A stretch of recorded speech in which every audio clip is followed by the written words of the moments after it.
Gather round, because tonight we're reading Theo and the Cube of Possibility, a Bedtime at the Bakery adventure by Fairy Doko. The bakery was closed and the lights were low. The stars peeked in through the windows. And even though things were calm and quiet, Theo couldn't sleep. Not with all the thinking. His brain was doing flips. Well, what if I invent something? What if I invent something big? What if I go to college early? What if I make a burrito place called Theo Burritos? But what if I mess up? What if I don't do all of that? He sat up and grabbed his Rubik's Cube. Click, twist, flip. He decided to get up and go downstairs into the bakery that had always felt like cinnamon and calm.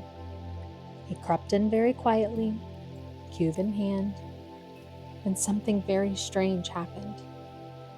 The cube began to glow. A gentle beat began pulsing from it like a low drum. Click, thump, solve. Click, thump, solve.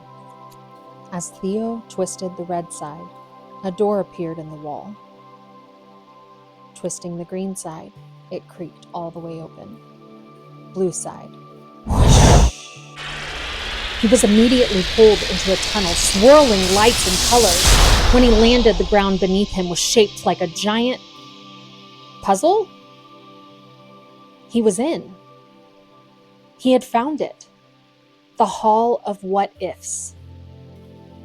Each hallway led to a new version of himself. What if Theo lived on the moon? What if Theo had wings? What if Theo could talk to animals? What if Theo changed the world? So he entered the glowing room. As he thought, what if I could be the world's fastest rapper? As a microphone floated into the center of the room. He stepped up and rapped so fast, a riddle-telling owl dropped its scroll in shock. Theo grinned, that's right, whoo! As he crept into this next room, he saw it was different. There was no glow. And he met a perfect Theo. No mistakes. No wrong answers. Everything was clean, like eat off the floor clean. And everything was so quiet. Honestly, he was kind of bored. He looked around and there were 0 puzzles to solve. There were no surprises.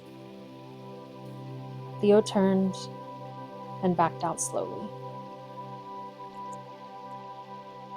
As he turned away from the one room he never wanted to return to, he realized he was entering his final room.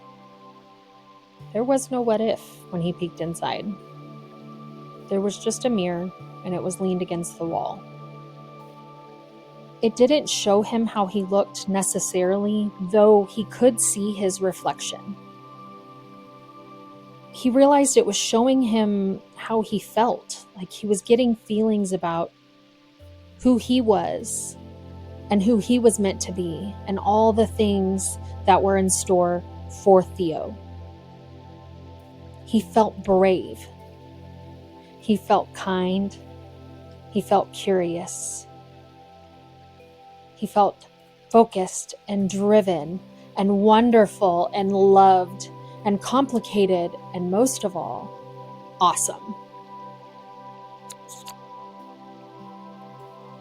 Out of nowhere, his cube floated into his hand. All 6 sides glowed at once, and a gentle voice whispered,